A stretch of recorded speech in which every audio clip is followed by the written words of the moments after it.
Muy bienvenidos, mis queridos hermanos.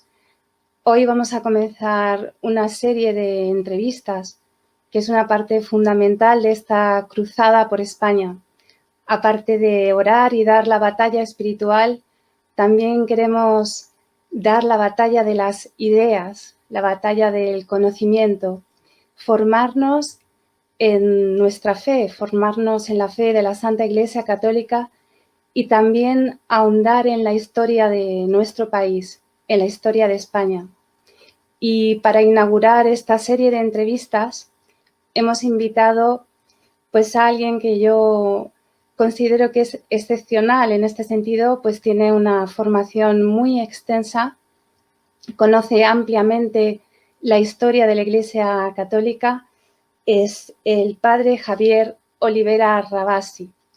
Así que sin más voy a darle paso para que podamos comenzar con esta entrevista que hoy vamos a aprovechar el Día de los Mártires del siglo XX y hemos titulado La sangre de nuestros mártires. Pues le damos la bienvenida al padre. Hola padre, ¿cómo está? Muchas gracias, muy buenas tardes Aurora, gracias por invitarme, un gusto. Nada, gracias a usted. Aquí estamos ya de noche, pero encantados de estar con usted. Muy bien.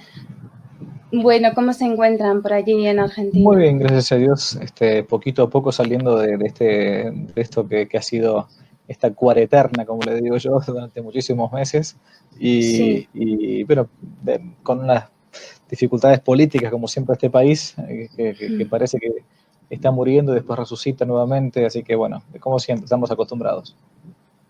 Bueno, a ver si nosotros también salimos poquito a poco de todas las situaciones, ¿no? de España. Ahora estamos en lo que unos llaman restricciones de las libertades nocturnas y otros lo llaman toque de queda, ¿no? Entonces, claro, vamos a ver qué tal. Bueno, añadir a esto que es usted abogado, ¿no? Ha estudiado Derecho en Buenos Aires, allí en Argentina. Si no me equivoco, es doctor en Filosofía, en Historia, ¿no?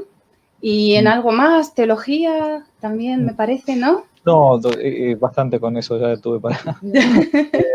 hice un doctorado en Filosofía en su momento en Roma y después, más adelante con el tiempo, es un doctorado en Historia Americana, que fue siempre más bien mi pasión. Sí. Usted es experto en algo que quizá muchas personas no conozcan y que a mí me llamó muchísimo la atención cuando descubrí su canal hace relativamente poco, tengo que decir, hace relativamente poco. Yo soy una neoconversa, apenas 3 años de conversión. Sí. Vengo de una vida muy turbulenta y muy lejos de la iglesia desde los 13 años. Y descubrí su canal hace poco y tengo que decir que todo este proyecto que están haciendo ahora desde hace un par de semanas de la Liga Santa de Oración, la Cruzada de Oración que estamos organizando, en parte usted es culpable. Bueno, lo lamento. Yo no, porque la verdad que me hizo despertar. Estaba bastante dormida, aunque los que somos recién conversos solemos tener bastante fuego del Espíritu Santo en estos 3 años por muchas cosas que he vivido y bueno, encuentros que he tenido y falsos caminos que he seguido, me había acomodado ya en 3 años, ¿no? Entonces, lo que usted domina, lo que usted maneja, al menos para mí lo hace usted muy bien, es algo que se llama la apologética histórica. Muy bien, padre. Yo aconsejo a todas las personas que nos escuchen que visiten su web, que visiten su canal, porque la verdad que tiene un contenido estupendo y hay muchas cosas que los católicos, ya no solo las personas que no son católicas y que les gustaría conocer un poco más sobre nuestra fe, sino nosotros mismos, ¿no? Los propios católicos tenemos muchas lagunas, ¿no? Muchas lagunas de información y Y con esto quiero conectar un poco con el tema que queremos tratar hoy, sobre los mártires del siglo XX, quizás sobre los mártires de la Iglesia en general, ¿no? Que también es un tema poco conocido y que su conocimiento a mí a lo que me ha llevado es a conocer mejor a Cristo, realmente. Claro. Conocer mejor a Cristo y conociendo a los mártires también, conocerme mejor a mí como católica, ¿no? Como cristiana católica, como hasta dónde llega mi amor por Dios, ¿no? Hasta dónde puede llegar el amor por Dios.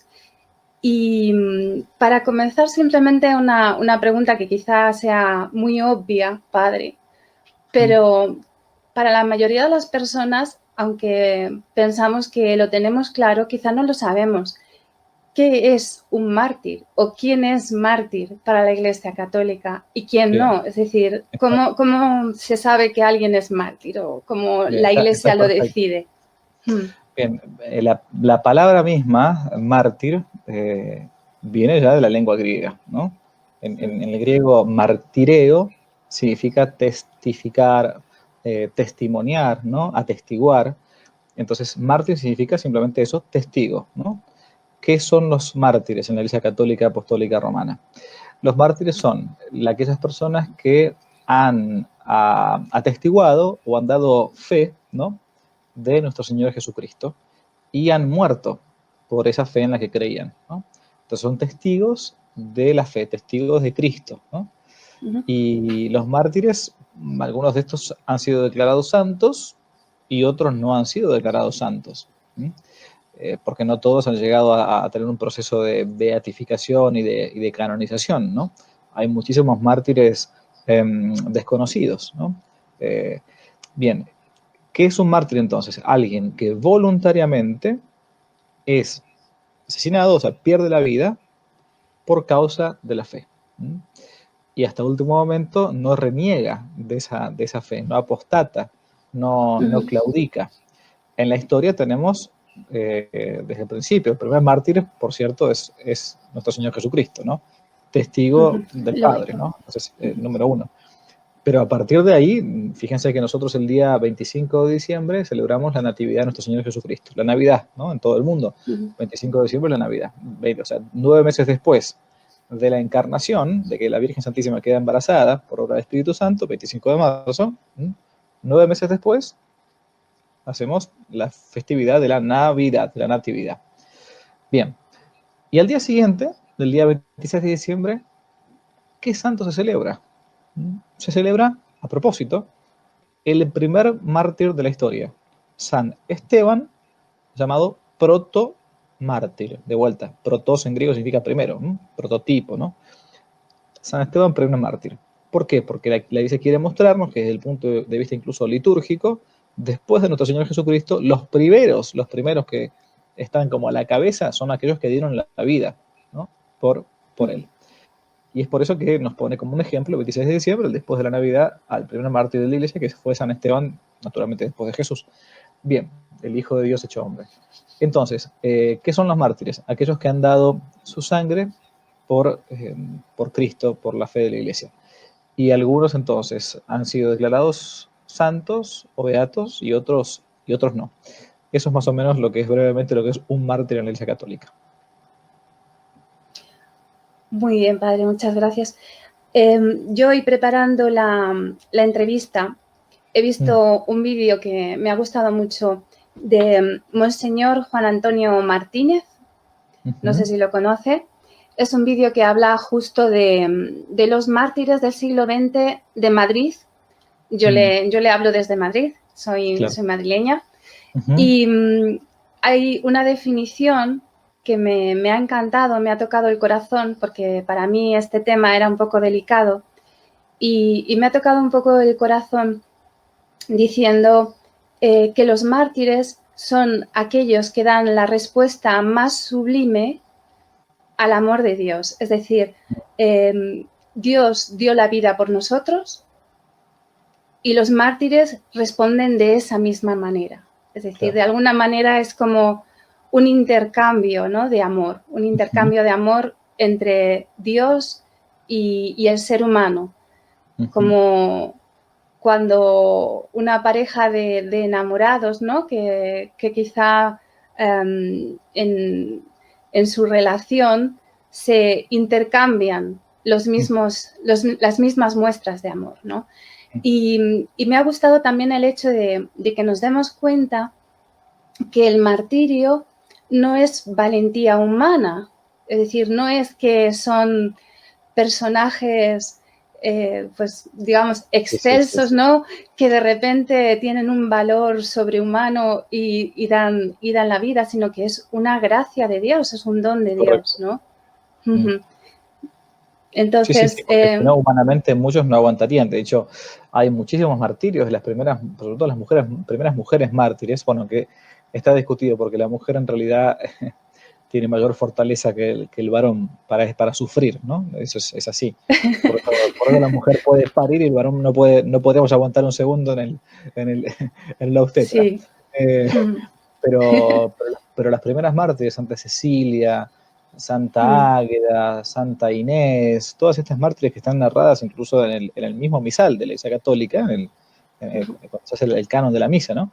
Tienen una fortaleza especial para poder aguantar, como San Lorenzo, ustedes ahí en el Escorial, cerquita del Valle de los Caídos, cerca de Madrid, ¿no?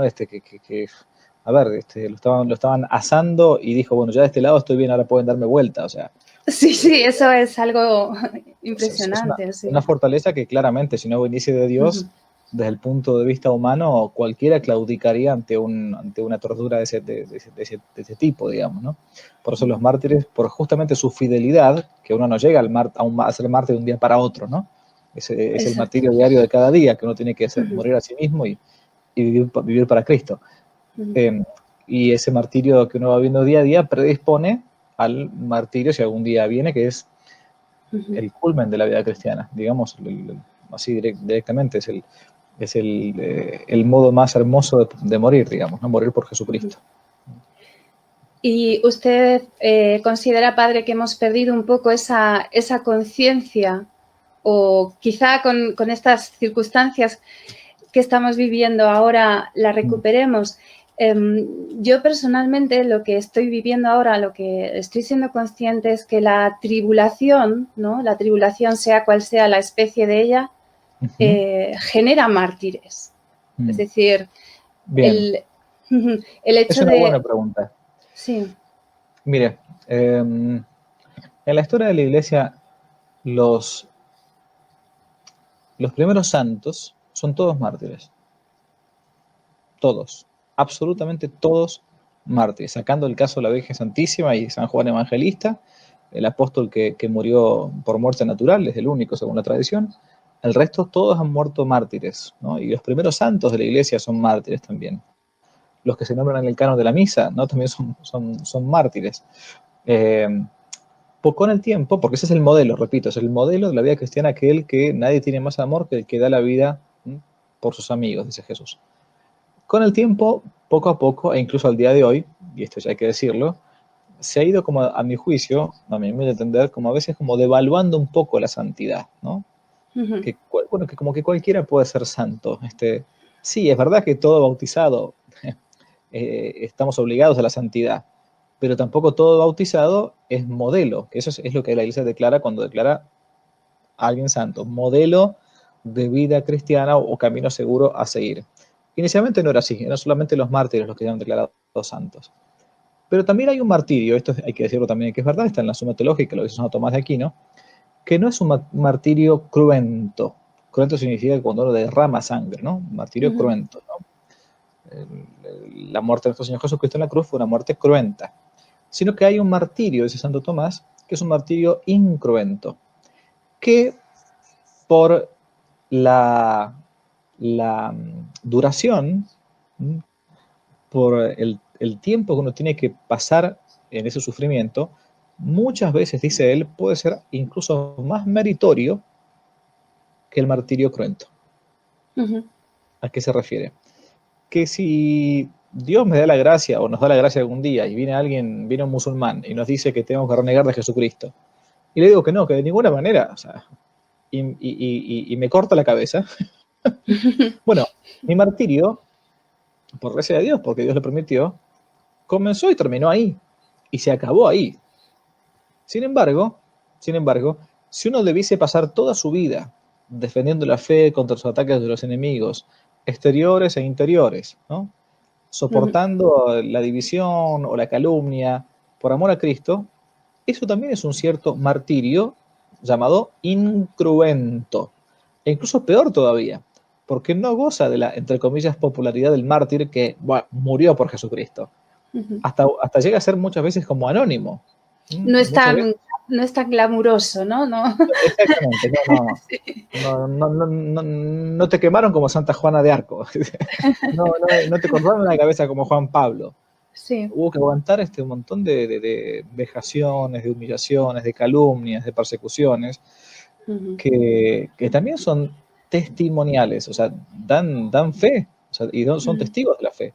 Por eso hay un Ujú. martirio que es cruento, que Ujú. inicia y acaba, y hay un martirio más duro, más difícil, que es incruento. Por eso se dice en el Apocalipsis que los mártires de los últimos tiempos van a ser los más probados porque van a tener que durar mucho tiempo en esa situación. Y por eso dice San Juan en el Apocalipsis que si no fuesen razón de los escogidos, ¿no? que Dios va a cortar su tiempo de sufrimiento, ni siquiera ellos mismos soportarían lo que estaban viviendo. Efectivamente, efectivamente. Es como, es la fuerza, ¿no? del Espíritu Santo la que te hace seguir resistiendo, ¿no? En ese Correcto. martirio continuo. Claro, exacto. Incruento, ¿no? Ha dicho usted. Pues me da usted pie a hacerle una pregunta que a mí me ha llamado mucho la atención cuando he estado preparando la entrevista. Yo he sido consciente de que conocemos muy mal la historia de España, los propios españoles, muy mal, muy mal. Y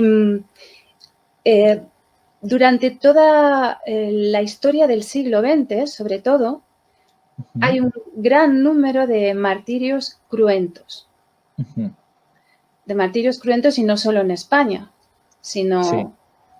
Entonces, me gustaría un poco que usted nos pusiera en el contexto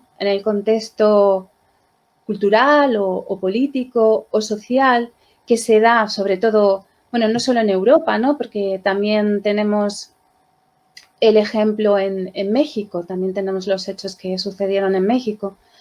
El contexto que se da en la sociedad para que se den todos estos hechos sangrientos, ¿no? Todos estos martirios cruentos, precisamente durante el siglo XX. ¿Qué tiene de especial el siglo XX para nosotros? Bueno, el siglo XX ha sido el siglo donde ha aparecido mayor cantidad de mártires, solo ese siglo, más aún que todos los siglos de la historia. O sea, en 19 siglos del cristianismo no hubo tantos mártires del catolicismo o del cristianismo en general como hubo en el siglo XX, por una razón muy sencilla, porque tuvimos un régimen totalitario, absolutamente nefasto, intrínsecamente perverso, como lo llama la Iglesia, que fue el comunismo.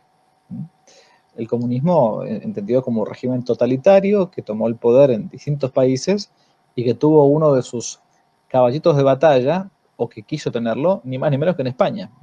Entonces, por algo, después de la Revolución Rusa, la Revolución Bolchevique del año 1917, en Rusia estamos hablando, con los revolucionarios, con Lenin, y después con Stalin y compañía, por algo se quiso exportar esto a alguna nación occidental, y la nación occidental que fue elegida fue ni más ni menos que España. Por eso, cuando se luchaba contra el comunismo, contra la república, que era el comunismo craso directamente, a pesar de que haya gente de muy buena intención, eso no, acá tenemos en Argentina muchísimos exiliados, tanto del franquismo como de la República, ¿no?, española. Tanto fue así que entonces cuando el bando nacional en España luchó contra el comunismo para que no se implantase el marxismo en España, la Iglesia en su momento, ahora esto se lo olvida, ¿no?, es mala palabra, es políticamente incorrecto, históricamente incorrecto. ¿Cómo le llamó a esa lucha? Le llamó la Cruzada Española. las cruzadas. O sea, porque luchaban, no significa que entonces todos los del bando llamado nacional hubiesen sido santos, en absoluto, nadie está diciendo eso, no, para nada, para nada. Pero sí que estaban luchando contra una ideología perversa, atea y persecutoria de la iglesia, como fue realmente el marxismo. O sea, la cantidad de mártires que han tenido ustedes en España en el siglo XX, durante nada más que esos 3 años, ¿no? Entre el 36 y el 39. Años, sí. Y bueno, y antes también, porque también hay mártires anteriores. Es inmenso. Yo he estado más de una vez, por ejemplo, en Barbastro, cerquita de Huesca, ¿no? Donde seguramente estoy convencido que muchísimos de los españoles ni conocen lo que fueron los beatos mártires claretianos de Barbastro. Ni saben, un seminario entero que los mataron simplemente por usar sotana, porque no querían que se quitaran la sotana y que se laicizaran. Bueno, un seminario entero los liquidaron. Están todavía los cráneos, ¿no? Con el tiro en la cabeza. ¿Cuántos españoles conocen esto? Yo, sinceramente, yo le voy a ser muy sincera y para mí este es un tema muy personal, ya se lo comenté por email, porque yo vengo de familia republicana, vengo de familia, de familia comunista y de hecho mi hermano nació el 14 de abril y nosotros celebrábamos el Día de la República. Entiendo, sí. Pero por mi parte, y yo creo que también por parte de mi hermano, era pura ignorancia. No sabía. Por eso uno no juzga nunca las intenciones ni los corazones. Y es por eso que muchas veces para poder analizar este tipo de cosas hace falta dejar correr el tiempo, pasar el tiempo, ¿no? Porque la historia es así. Una vez le preguntaron a un sabio chino qué opinaba él de la revolución china, de Mao Zedong, ¿no? Y dijo este sabio, miren, no se puede opinar nada porque todavía no han pasado ni siquiera 50 años. Porque a veces hay que dejar que los ánimos se aplaquen para poder pensar con tranquilidad. Pero muchas veces sucede que hay gobiernos como el que ustedes tienen ahora, por ejemplo, puntualmente en España, que lejos de querer aplacar los ánimos, utilizan estas cosas, típicamente de la izquierda, de la dialéctica, para crear más división entre los españoles, en el caso de España. Pero, a ver, vamos a otro. ¿Qué español conoce los mártires benedictinos del monasterio del Puello, por ejemplo? ¿No? Tampoco, no. Y basta con que uno vea, hoy por hoy con internet es muy fácil poder analizarlo ingresando a ver cómo se hicieron profanaciones de tumbas, destrucciones de iglesias. Y uno dice, bueno, ¿por qué hacían todo eso? Si es más, en gran parte del clero era el que estaba muchas veces ayudando a la gente pobre. Bueno, porque había una gran ideologización en ese caso, el gobierno republicano, soportado e influenciado por el comunismo soviético, que buscaban justamente esto. Para el que no conoce nada de esto, quizás convenga leer alguna vez algo que mi mamá me hacía leer de chiquito a nosotros los hijos, que es una fábula de un escritor inglés, anarquista, comunista, que fue a pelear a España, por cierto, a pelear a favor de la República, que fue George Orwell, que escribió una fábula llamada así, Rebelión en la Granja. Rebelión en la Granja. Es espectacular. La verdad, si alguno no tiene ganas de leer, bueno, hay que hacer una película en dibujos o también actuado con animales, donde él explica, él fue como un anarquista y republicano, comunista, a pelear contra el bando nacional. Y se dio cuenta que finalmente eso era una dictadura insoportable, la del comunismo, y se terminó yendo, escapando, ¿no? Entonces escribió esta fábula llamada Rebelión en la Granja, para explicar, bueno, nada, no voy a contar la historia, pero cómo los animales se rebelan contra el granjero, lo expulsan y finalmente son los chanchos, los cerdos, los que terminan tomando el poder y el capo, el jefe de todos era un cerdo llamado Napoleón, ¿no? Que era un dictador absoluto, bueno, una especie de parodia de lo que era el comunismo soviético y lo que se quería implantar. Pero el comunismo es una ideología muy tremenda, intrínsecamente perversa, atea, antitea, o sea, no solamente que no cree en Dios, sino que está en contra de todo lo que puede hacer Dios, y que ha traído, a ver, desde el punto de vista económico, social, político, cultural, desastre. O sea, fue un fracaso donde se quiso implantar. Si no, pregúntele a ¿Por qué los cubanos se animan a ir nadando casi hasta Miami, a pesar de que los tiburones se los terminen comiendo? Porque el paraíso comunista nunca existió, fue una quimera, una utopía. Y esto independientemente de la gente que de buena voluntad haya estado ahí. Y repito, independientemente de también los excesos y los delitos y pecados que hayan cometido los del otro bando, ¿no? Por eso, en su momento, alguien que hoy por hoy resulta en algunos sectores del gobierno español una mala palabra, como fue el general Francisco Franco, intentó hacer eso, que fue la pacificación con el Valle de los Caídos. Bueno, acá somos todos españoles, acá hay que pacificar el país de una vez por todas, porque no puede ser que hayamos hecho una guerra civil y continuemos con este tema. Y fíjese que ha pasado ya casi 100 años de la guerra civil, casi 100 años, y de vuelta estamos con meta machacar y machacar y machacar, que hay que sacar la tumba de Franco, que hay que demoler la cruz del Valle de los Caídos. Ahí no se da cuenta. Este motor del marxismo, que es lo que se conoce como la dialéctica, ¿no? La contraposición de hay que crear conflictos para que de vuelta, ellos dicen, cuando hay un conflicto se va avanzando en la historia, ¿no? Entonces, donde no hay un conflicto hay que crearlo, hay que inventarlo. Padres contra hijos, mujer contra varón, pobres contra ricos, así. Es de esa manera también que este tipo de ideologías, ¿no? Constantemente se tiene como que renovar, ¿no? Porque su fracaso es constante y entonces tienen que buscar nuevas fuentes de conflicto porque el anterior ha fracasado. Es decir, han demostrado que en ese conflicto no han encontrado ninguna solución, sino más bien una destrucción, diríamos. Exacto. Volviendo, padre, de nuevo un poco a la historia de España para ponernos en contexto, ¿no? de los mártires del siglo XX, algo que le estaba comentando yo es la ignorancia que tenemos los españoles de la historia y a mí me llama mucho la atención. Yo estudié gran parte del principio de mis estudios de niña, estaba en un colegio católico, de hecho, pero cuando nosotros en España estudiamos la historia de la primera mitad del siglo XX, los hechos que se nos narran, bueno, ahora hoy en día no sé ni cómo será, yo le hablo de mi juventud, de hace pues 30 años ya, están sacados totalmente del contexto real. Voy a explicarle. Por ejemplo, se habla mucho de la Guerra Civil española y de que la Guerra Civil española comienza con el alzamiento de Franco. Y yo, estudiando hoy en día la historia, ya desde un punto de vista más maduro, me doy cuenta de que esto no es verdad. Claro. Y no se nos habla de la Revolución Española. Es decir, claro, no se nos dijo nunca que hubo una revolución, pero una revolución comunista en España. Sí. Y que, por ejemplo, ya al principio de la Segunda República, si tú te lees las leyes de, la Constitución, ¿no? La Constitución del 31 y las leyes que ponía en marcha Azaña, ¿no? Claro.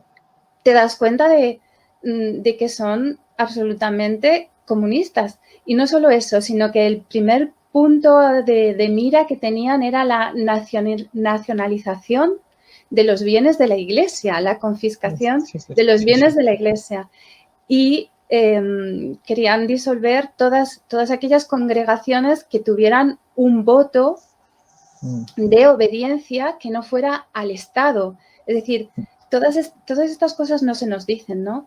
Y uno se pregunta, ¿y por qué estaban tan enfadados con este régimen tan maravilloso de la República que parecía que nos lo cuentan como si fuera el paraíso? Porque se enfadaron tanto esta gente de derecha, tan malos, ¿no? Pero es por eso, ¿no? No tenemos información o no nos informamos, que es peor, ¿no? Nosotros mismos. Sí, yo puedo aceptarlo eso en una persona hasta hace 20 años, lo puedo aceptar. Pero con el boom que fue Internet, hoy realmente el que no se informa es porque no quiere. Es un problema más que del intelecto, de la voluntad, ¿no? Porque yo puedo entender que una persona que vive en un pequeño pueblito en España, vamos a ver, no sé, ustedes viven en Madrid, en Pedraza, ¿no? Donde se comen unos cochinillos espectaculares, una vez comí unos espectaculares, nunca me olvido. Bueno, uno vivía ahí en la década de 50, 40 o 70, bueno. Bueno, y todavía estaba el régimen de Franco, estaba concluyendo, y bueno, y teníamos más o menos la historia oficial que me daban, pero, o en el 80, pero una vez que ya empezó el Internet, o sea, hoy por hoy ya nadie puede decir yo no tengo medios para... Hoy todo el mundo tiene un teléfono, un móvil en la mano, o sea, un ordenador. Es mucho más sencillo poder acceder a la información que años atrás. Y a su vez también lo que uno ve, que cuando uno se da cuenta que lo han engañado, le han mentido, y para mí es un ejemplo, es un efecto excelente, espectacular esto, ¿no? Cuando uno se da cuenta que ha sido engañado, porque el hombre ha sido hecho para la verdad. Entonces, el intelecto nuestro reposa, descansa en la verdad. Y cuando yo me di cuenta que alguien me engañó, hay una enorme rebeldía de inteligencia y a su vez un motor para seguir buscando más y más y más y más, porque digo, bueno, si esto es mentira, entonces hay un montón de cosas que a mí también no me sonaban del todo, que también puede ser que sean mentira. Entonces, como dice el refrán, que la mentira tiene patas cortas, ¿no? Bueno, creo que hoy por hoy no hay muchas excusas, salvo gente muy mayor, así que no maneja internet para poder informarse, al menos en el ámbito histórico. Hoy uno puede hasta leer los diarios no sé, de la década del 20, década del 30 del siglo pasado. Las imágenes que recién te pasaba, muchas de estas imágenes totalmente accesibles a internet, entonces no hace falta ser un súper investigador de la KGB, digamos. Es cierto, padre, pero realmente la mayoría de las personas, incluso hoy en día, nos informamos por Wikipedia. La verdad es que es así. Y lo que yo he podido ver en Wikipedia, por ejemplo, me ha parecido muy curioso, ¿no? Cuando se describe ahí la proclamación de la Segunda República y las diferentes etapas de la República, el sesgo tan grande que en la propia Wikipedia puedes leer. Es un sesgo tremendo. Es decir, Azaña quería modernizar España, claro, sencillamente, y luego llegaron los reaccionarios que estaban en contra de esa modernidad. Y la palabra modernidad en el siglo XX toma un papel muy protagonista, la palabra modernidad. Y me parece, perdón por la palabra que voy a usar, pero es que es verdad, es una palabra como otras muchas, como la que acaba usted de utilizar, la palabra verdad, que también está muy prostituida, la palabra modernidad está muy prostituida. Pero totalmente, absolutamente. Sí, sí. Fíjese qué modernidad que quería traer la República o el comunismo y qué progreso, que vamos a ver un ejemplo concreto donde todavía continúa el comunismo. Fíjese cuánta modernidad que hay en la Cuba comunista, que los autos siguen siendo de la década del 60. Entonces, donde recién hace muy poquito comenzó el internet para la gente sencilla, porque antes solamente lo tenían los jefes del partido, obviamente, ¿no? No, el comunismo ha sido una ideología nefasta y algo peor que el comunismo, que subsiste todavía en regímenes así, entre comillas, liberales o progresistas, es el marxismo llamado cultural, ¿no? que es la otra cara, porque el marxismo no termina simplemente en la revolución soviética o la toma del poder por parte de regímenes totalitarios como pudo ser en Rusia, en la Unión Soviética. Hoy por hoy todavía se encuentra en la ideología, ¿no? En esa ideología marxista, o en ese llamado marxismo cultural, que se muestra en distintas facetas. Hoy por hoy tenemos la ideología feminista o pro homosexual, o son todas ideologías que provienen de ahí, ¿no? O sea, no hay que equivocarse y pensar que simplemente un país es comunista o tiene una ideología comunista porque su gobierno es comunista. No. Uno puede tener un país que, entre comillas, sea capitalista desde el punto de vista de la economía, pero que desde el punto de vista de las ideas sea marxista. Como por ejemplo... China, que tiene un caso. China es capitalista, pero la ideología que tiene... Mi país es un país, Argentina es un país que hoy por hoy está gobernado por, entre comillas, gente progresista, pero tiene una ideología nefasta de fondo que es marxista.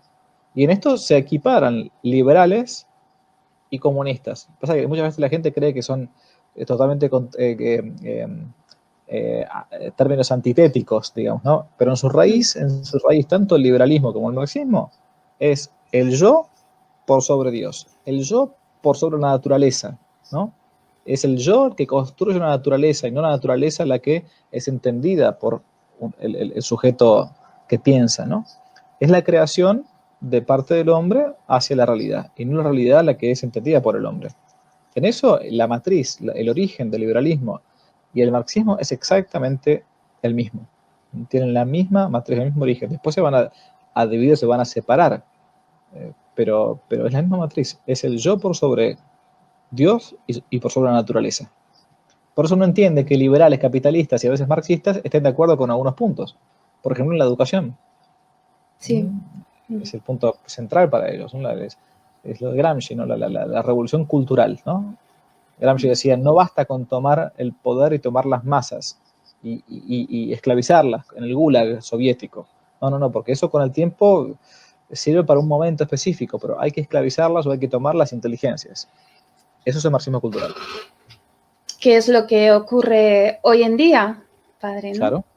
Claro. Hoy en día tenemos esa faceta del marxismo en el ámbito de la cultura. Entonces está permeado, como se dice ahora, hay una especie de transversalidad en todos los ámbitos, en la historia, en la literatura, en el periodismo, en el arte, en la música, donde uno lo vea. Es transversal, como lo llaman ahora. O sea, en todos los ámbitos. Y hay una dominación por medio de la cultura, cuando uno ya... Una cosa que uno sea esclavo a regañadientes. Yo no quiero ser esclavo, quiero que me quiten la cadena y la bola negra del tobillo, no quiero ser esclavo. Soy un esclavo a regañadientes, ¿no? Pero otra cosa es ser esclavo voluntariamente, o sea, ser libremente esclavo. Y esto es lo que sucede con el marxismo cultural. Nos han llenado la cabeza de modo tal que nos hemos creído que eso es lo mejor para nosotros. Es la mejor manera de hacer esclavos, ¿no? La manera más sencilla. Y volviendo de nuevo a los mártires del siglo XX, nosotros realmente lo que queremos hacer es un homenaje, rendir honor a estos mártires españoles. Ha habido durante estas semanas que llevamos de campaña, de proyecto de la Liga Santa de Oración, pues unas coincidencias realmente que uno podría decir que son de la providencia, porque empezamos el día 30, la cruzada. El día 31 por la noche estuvimos haciendo 3 horas de oración muy potentes, en las que estuvimos invocando la ayuda de todos los santos, la ayuda de los ángeles. Estuvimos haciendo una retransmisión en directo desde la cueva de Covadonga, como muy simbólico. Sí, como muy simbólico de comenzar la reconquista de España. Nos consagramos a San Miguel Arcángel. Qué bueno.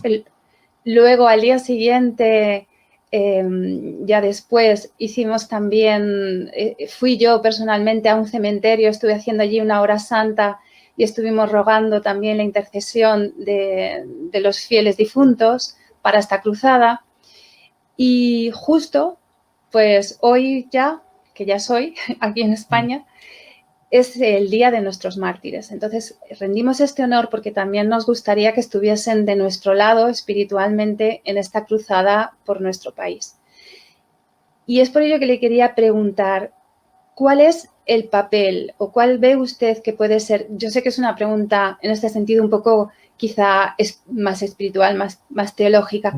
¿Cuál es el papel de los mártires en la Iglesia?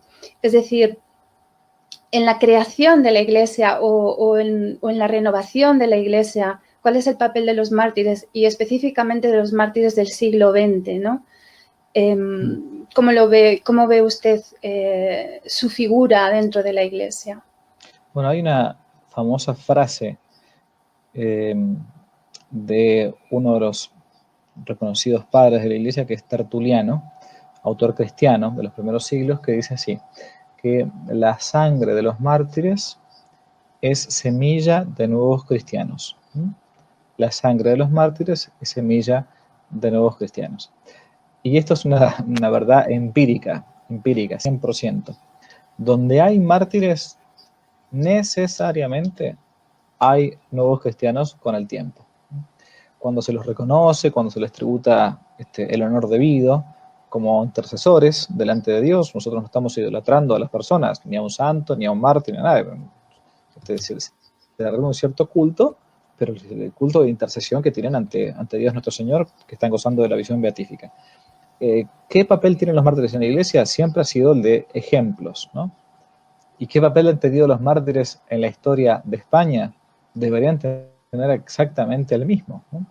Lo que ha sucedido, a mi juicio, es que no se ha aprovechado bien, creo yo, esto es a mi nivel de entender, y es una pequeña crítica que uno puede hacer incluso al catolicismo español, en gran parte, y también al gobierno, por cierto, de General Franco, que quizás no ha sabido aprovechar bien esto de la batalla cultural, ¿no? Porque estaba servido, o sea, Sí. había muchísimos laicos, hay muchísimos laicos, muchísimas religiosas, muchísimos religiosos, sacerdotes, seminaristas, pero no hay ninguna duda que murieron por la fe. A ver, de vuelta, y acá estoy hablando, o sea, perdón, Aurora, pero estoy hablando de memoria, porque yo he tenido, gracias a Dios, la dicha de más de una vez visitar la madre patria, España. Ustedes cerquita de Madrid, cerca de Getafe, tienen a los famosos mártires de Paracuellos, por ejemplo. ¿Cuántos los conocen? ¿Cuántos españoles conocen todo esto? No. ¿Cuántos conocen la historia? Basta con que uno entre en internet y busque Mártires de Paracuellos. Hay un documental magnífico de ese tema. O la película de los Mártires de Barbastro, Un Dios Prohibido, ¿no? Entonces no conocemos demasiado. Bueno, y claro, al no conocerlos, han quedado un poco en el olvido. Y al quedar en el olvido, claro, no pueden ser modélicos, no pueden ser modelos para estos cristianos. La sangre de los mártires es semilla de nuevos cristianos. Perfecto. Pero si esa tierra no está abonada, por más que la sangre caiga, y bueno, no va a caer en vano, ciertamente, porque claramente se fueron al cielo. Pero no van a ser para nosotros, si no conocemos, no vamos a conocernos, no los divulgamos, y entonces las generaciones posteriores no aprenden por generación espontánea. Acá se da lo que es la tradición, la palabra, ¿no? Por eso los nombro a propósito, para que se recuerden. Los mártires de Paracuellos, los Barbastros, los del Puello mismo, bueno, muchísimos más. Entonces, de modo pedagógico, para que machacar, y que alguien, con que una persona diga, uy, yo soy español y no conozco esto, voy a ver qué es esto, voy a leer un libro, para mí ya es suficiente, más que suficiente. Porque esa persona a su vez después va a ser un eslabón de una cadena, ¿no? y le va a contar a su hijo, a su nieto, que España tiene mártires, España tiene santos, está regado de la sangre de mártires, ¿no? Bueno, nosotros invitamos a todos los que nos ven a mirar con mucha detención, a estudiar, a profundizar en la vida de estos mártires, de los que realmente ahora ya existe bastante bibliografía, ¿no? He podido mirar, hay auténticos compendios de todos los mártires del siglo XX e incluso con las historias personales, las historias particulares de cada uno de ellos, que son realmente ejemplares, como usted dice, ¿no? Son historias ejemplares. Hemos tocado 3 palabras sí, que pueden describir a los mártires. La gracia, hemos dicho que es una gracia, que es un don de Dios. Hemos dicho que nace de la caridad, ¿no? Del amor a Dios y del amor al prójimo también, porque la mayoría de los mártires muchas veces dan la vida incluso por aquellos que están en el error y que les están martirizando, ¿no? Como hizo nuestro Señor Jesucristo. Exacto. Hemos hablado de la fidelidad, de la fidelidad extrema a nuestro Señor. Y un punto que me gustaría tocar, que es el que a mí me ha cambiado interiormente mi manera de ver esta parte de la historia es la misericordia. Es decir, la misericordia de Dios a través de los mártires. Para la generación o para el momento en el que estos mártires viven o toman parte en ese proceso del martirio, al menos yo lo veo como una señal de la misericordia de Dios al mundo en momentos muy difíciles de la humanidad. Dios nos deja libres, ¿no? Nos deja libre albedrío. Y cuando llegamos a estos extremos, como por ejemplo en el siglo XX, a principios del siglo XX, donde era un auténtico caos, como usted bien ha descrito, ¿no? No solo por los regímenes comunistas, sino, por ejemplo, en España, los movimientos anarquistas eran realmente también muy agresivos, ¿no? Había, incluso antes, ¿no? En los años 20, cuando la dictadura de Primo de Rivera, cuando surgió la dictadura de Primo de Rivera, habían pistoleros por la calle que iban asesinando gente, y esto tampoco se conoce. Es decir, parece que surge Primo de Rivera de la nada en este paraíso llamado España, y surge de la nada y de repente está ahí para molestarnos un poco, ¿no? Claro. Digamos. Entonces, volviendo a la pregunta, ¿son los mártires una señal de la misericordia de Dios para nosotros? Bueno, a ver, son una señal de misericordia no solamente para nosotros, sino también incluso para aquellos que fueron sus verdugos, ¿no? Porque Dios se apiadó de ellos, se apiadó de los mártires, dándoles lo más importante que les puede llegar a dar nuestro Señor, que es la vida eterna. Porque al final de cuentas uno se muere. O sea, acá Borges, que era un blasfemo y un agnóstico, un gran escritor argentino, decía que el hombre cada tanto tiene la mala costumbre de morirse, ¿no? y lo decía de modo irónico, y cierto, nosotros tenemos fecha de caducidad, fecha de vencimiento, ¿no? El tema es cómo uno va a morir, porque si Dios nuestro Señor tuvo la infinita misericordia de permitirnos llegar al cielo, es por pura gracia. Nosotros secundamos, acompañamos esa gracia. Pero ¿cómo se da la misericordia en los mártires? En primer lugar, respecto de ellos. O sea, Dios se apiadó de ellos y les permitió morir no solamente en gracia de Dios, sino, aun si alguno no estaba en gracia de Dios, porque esto es interesante, en el momento mismo del martirio, por ese acto tan generoso que existe, aun si no estuviese, por ejemplo, en pecado mortal, y uno muere por Cristo, en ese mismo y preciso momento se le son perdonados sus pecados sin que uno deba confesarse, ¿no? Es más, como un bautismo de sangre, lo llaman, o bien, algo así. por eso iba a decir, que si alguien incluso no está ni siquiera bautizado por la Iglesia Católica, pero muere por una verdad de fe, eso se conoce como el nombre de bautismo de sangre, ¿no? Es bautizado en el mismo momento de su propia muerte. Entonces, la primera misericordia está en que Dios les permitió a esta gente soportar y dar la vida por Cristo hasta el final, ¿no? La segunda misericordia que uno puede ver perfectamente es que los verdugos mismos que cometieron ese tremendo asesinato de matar a una persona inocente, ¿no? Injustamente por causa de Jesucristo, muchas veces se dan conversiones, ¿no? Conversiones reales, porque ven ese testimonio hasta el final, como cuando nuestro Señor Jesucristo lo mata y lo matan los soldados romanos. Longino, San Longino, que se conoce como el que le clava la lanza después de muerto y sale sangre y agua. Claro, ante un testimonio como ese, y verdaderamente este era hijo de Dios, ¿no? Entonces hay una misericordia para el mártir, para el que realiza el martirio, y a su vez para nosotros mismos, si conocemos estos ejemplos, estos modelos, ¿no? Porque Jesucristo nuestro Señor es camino, verdad y vida, pero la vida de los mártires, la vida de los santos, también son un camino, porque nos muestran que otros ya pasaron por esta vida sin ser Dios hecho hombre como nuestro Señor, y pudieron llegar al cielo y pudieron aguantar, hombres y mujeres como nosotros, frágiles como nosotros, pero que dieron hasta el final el supremo testimonio que es el martirio.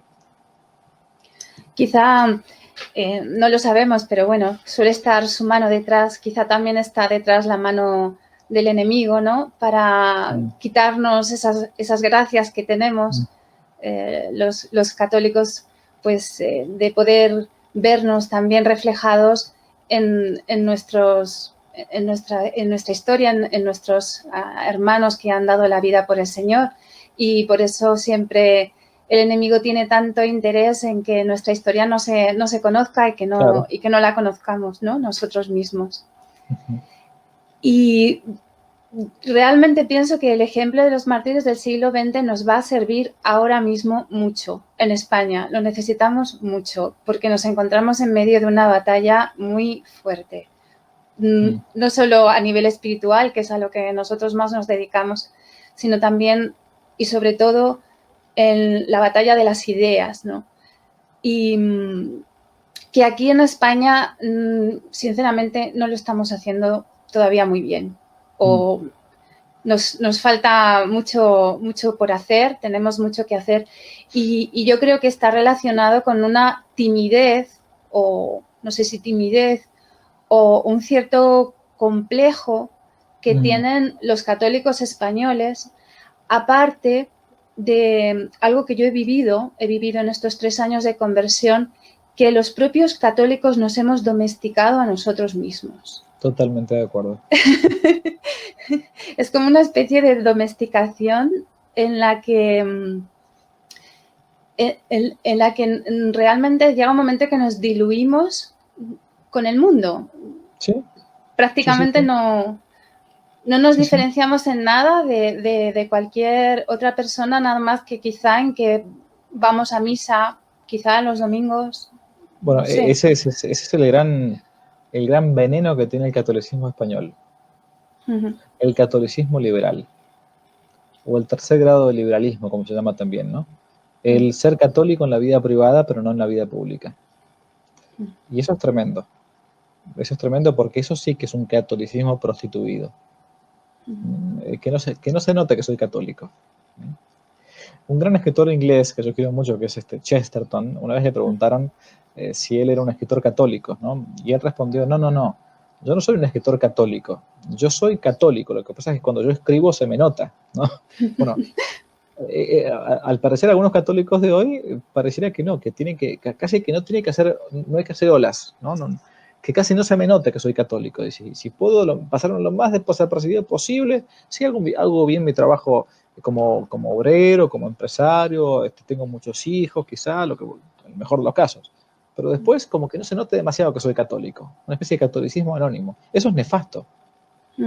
Nefasto porque Jesús dice lo siguiente, que vuestra luz brille ante los hombres, de modo que viendo vuestras buenas obras, glorifiquen al Padre que está en los cielos. No se puede esconder un tesoro, al contrario, uno lo comparte. Tengo que evangelizar, Dios no me va a pedir cuenta de todo. Sí, y España, que tiene ese ser español, ese ser, como se dice, cojonudo, es decir, uno va para adelante, ya han venido hasta acá, hasta América, dejaron las tierras, pasaron mares, miércoles, y evangelizaron un continente gigantesco. ¿Dónde quedó el león español? O sea, ¿dónde quedó esa fiera que era España? Uno dice, ¿dónde? Y ahora muchas veces uno dice, pues, sacando excepciones, claramente que las hay, pero queda como un cachorrito de gato más que de león.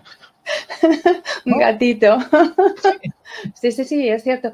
Pero también es verdad que por la experiencia que yo he tenido, realmente es como ese experimento que se hacía en psicología, un experimento de psicología, el típico que se cuenta de unos chimpancés que se les pone una banana en lo alto de una escalera y que cuando van a por ella, pues no me acuerdo exactamente, que me parece que les dan una descarga eléctrica o algo así, o un chorro de agua que les cae, algo feo les hacen.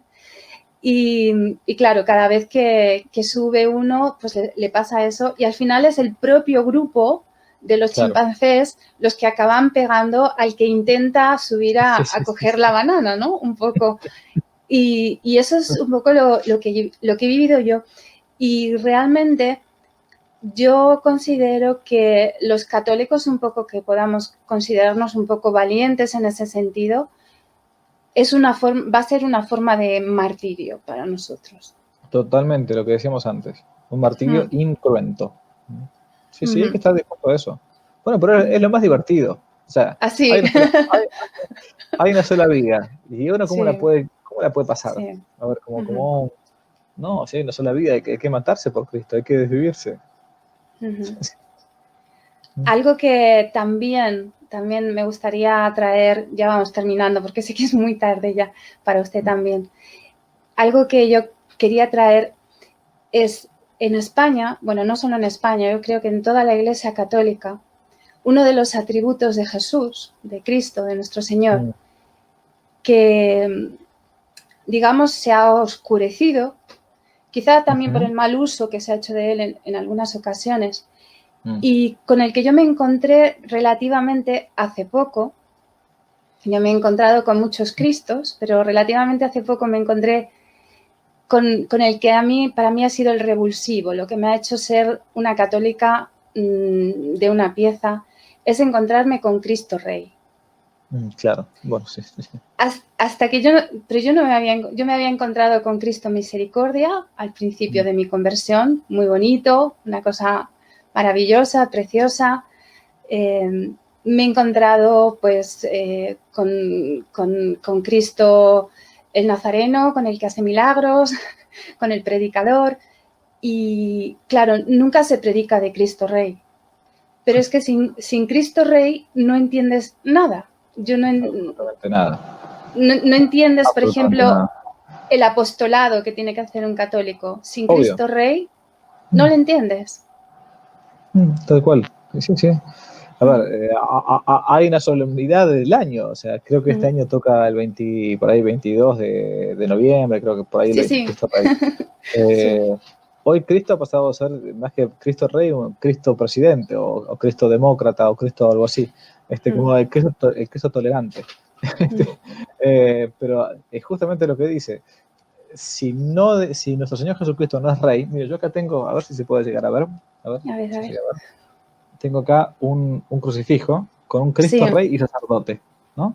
Wow. Cristo Rey y sacerdote. Coronado y todo, ¿no? Sí. Es políticamente incorrecto. Este es un Cristo Rey mexicano. Cristo Rey que lo de los traje cristeros. De los cristeros, exactamente, sí. Si no entendemos que Cristo es Rey, ¿cómo entonces por qué voy a hacerle caso a Cristo cuando me dice, me ha sido dado todo poder en el cielo y en la tierra, id por todo el mundo, evangelizad a todas las personas, ¿no? Enseñándoles todo lo que yo les he enseñado y bautizándoles en el nombre del Padre y del Hijo y del Espíritu Santo? Jesucristo mismo lo dijo. Entonces, tú eres rey, le pregunta Pilato. Tú lo has dicho. Yo soy el rey y para eso he venido al mundo. Vino al mundo para reinar. O sea, vino al mundo y como San Pablo dice, hasta que no ponga a todos sus enemigos bajo sus pies. O sea, pero hoy resulta que no, ese Cristo es como que tenemos que dejarlo de lado. Es como que si algunos se los hubiesen caído de la Biblia algunas páginas, ¿no? Habría que sacarlas, ¿no? Porque eso no conviene demasiado. Pero claramente, no solamente nuestro Señor es el Nazareno, el misericordioso, el médico de cuerpos y de almas, todo eso es, pero también es Rey, ¿no? El Rey de cielos y de tierra, Rey de reyes, Señor de señores. Y bueno, es uno de los apelativos que se le ha quitado, ¿no? Es como, por eso hay un famoso libro llamado de un ex comunista, de hecho, por cierto, creo que es de Januset, si no me equivoco, me parece. Pero bien, eso. Realmente para mí es fundamental incluso para ubicar el amor de uno hacia Dios y sobre todo hacia Jesucristo. Yo me he dado cuenta que mi amor estaba desubicado. Si yo no tengo conciencia de que Cristo es Rey y que yo soy su súbdita, mi amor estará siempre desubicado. Porque a mí me ha gustado mucho cuando he hecho ejercicios, he hecho ejercicios ignacianos, cuando hablaba de cómo amar a Dios, que decía, tú, si no conoces la naturaleza de lo que amas, no lo puedes amar bien, ¿no? Y entonces, amar a Dios significa reverenciarlo, ¿no? Alabarlo y servirle. Entonces, pero servirle como rey. Entonces, ese cambio para mí ha sido fundamental, porque te ayuda, por una parte, a liberarte de tus propios deseos. Ya tus deseos ya no son importantes. Lo que a mí me parece bonito o no bonito, lo que a mí me produce placer o no me produce placer. Es decir, si a mí, yo ya no voy a rezar el rosario porque me aburre, no, pero es que mi Señor Cristo Rey me ha dicho que tenemos que hacer la batalla espiritual y tengo que rezar todos los días el rosario. Exacto. O no me gusta esta misa porque no me produce sentimientos bonitos o cosas, pero esta otra forma de liturgia, sin embargo, da más gloria a Dios. Le pone más en posición de rey, como decimos, ¿no? Correcto. Así es. Y me parece también, de esa manera, también mucho más fácil el poder llegar a un momento en que tú des tu vida, ya sea de manera, como decía usted, cruenta o no, dar tu vida por él. Porque realmente si tu amor hacia Dios es un amor medio romántico, te va a pasar como con las parejas. Tal cual. Que se te va enseguida a la fuerza. Sin embargo, si el amor es el que uno debe a Dios según su naturaleza, incluso Dios mismo te va a responder a ti muchísimo más, te va a dar muchas más gracias y muchos más dones para que tú lleves tu misión a cabo, incluso hasta la muerte en el martirio. Así es. Así es. No sé si lo he explicado bien. Sí, perfectamente. Sí, tal cual. Sí.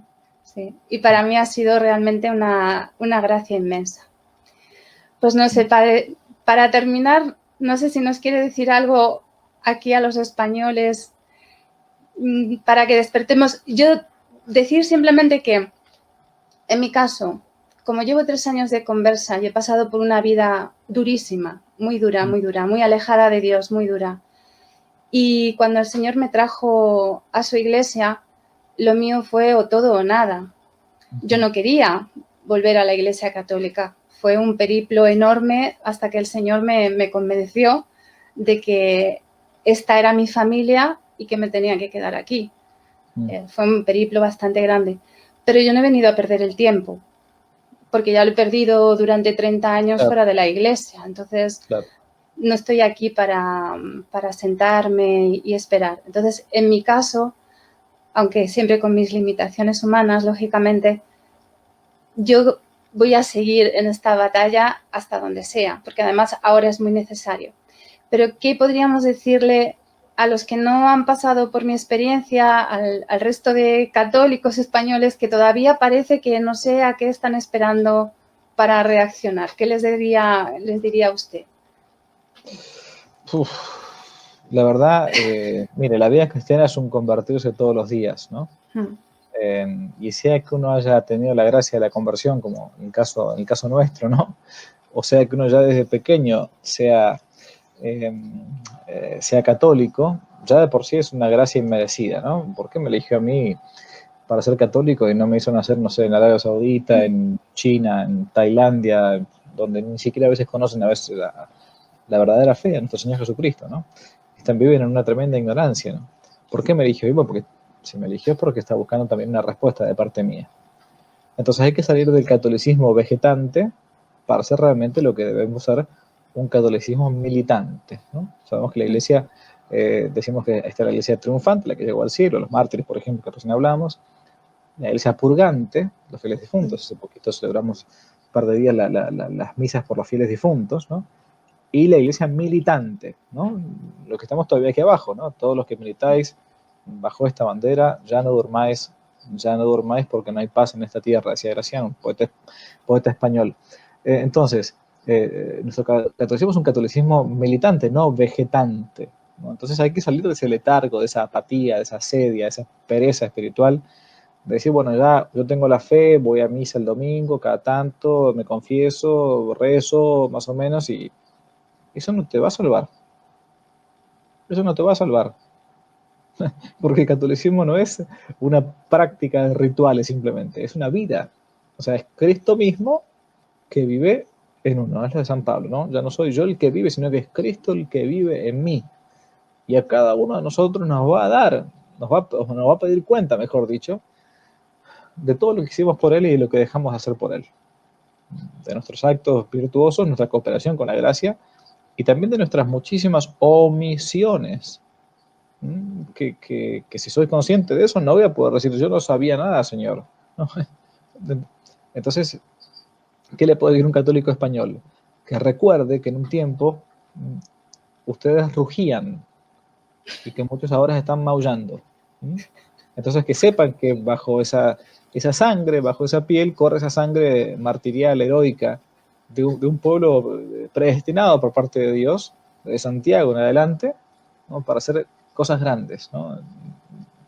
El gran José María Pemán decía que cuando Dios tiene que empezar en una gran hazaña, dice, los ángeles que están junto a su silla miran a Dios y piensan en España. Y es España, o sea, no hay vuelta que darle. Corre por ustedes una sangre que es única y que ha sido única en la historia de la Iglesia. Así que nada, a despertarse y a convertirnos. Muy bien, padre. Pues realmente contarle que nuestro lema es la promesa que le hizo el corazón de Jesús a Bernardo de Hoyos: mi corazón reinará en España. Y a esa promesa nosotros nos hemos agarrado durante esta cruzada, estamos fuertemente agarrados a ella. Y bueno, quizá no sé si seremos leones, pero también los gatos saben bufar. Y vamos a empezar por ahí bufando. Pues le pedimos a nuestros queridos hermanos mártires del siglo XX de España que intercedan por nosotros y que su sangre riegue nuestros corazones, que estarán quizás adormilados, pero no están muertos. Eso se lo puedo asegurar, padre. Oren mucho por nosotros. Las naciones, que hace unos días hicimos un rosario y yo fui por la hispanidad en nuestro canal de YouTube. Yo fui muy políticamente correcta y las llamé naciones hermanas y tenía que haber dicho naciones hijas, porque sí, es la realidad. Así es. Así es. Pues muchísimas gracias, padre. Ha sido un enorme placer. Ha sido un gusto. Y esperemos otro día poder contar con su presencia. Que Dios le bendiga, padre. ¿Nos da la bendición? ¿Cómo no? Desde ya. En nombre del Padre y del Hijo y del Espíritu Santo. Te damos gracias, omnipotente Dios, por todos los beneficios que hemos recibido de tu generosidad, a ti que vives y reinas por los siglos de los siglos. Amén. Amén. El Señor esté con vosotros y con tu espíritu. Que os bendiga Dios Todopoderoso, Padre, Hijo y Espíritu Santo. Amén.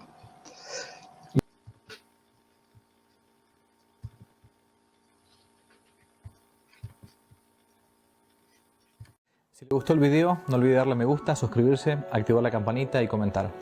Para nuevos temas pueden dejarlo aquí abajo como sugerencia en los comentarios. Y también pueden seguirnos en nuestro sitio web donde tocamos temas de actualidad, de apologética y de formación. Dios los bendiga, que no te la cuenten.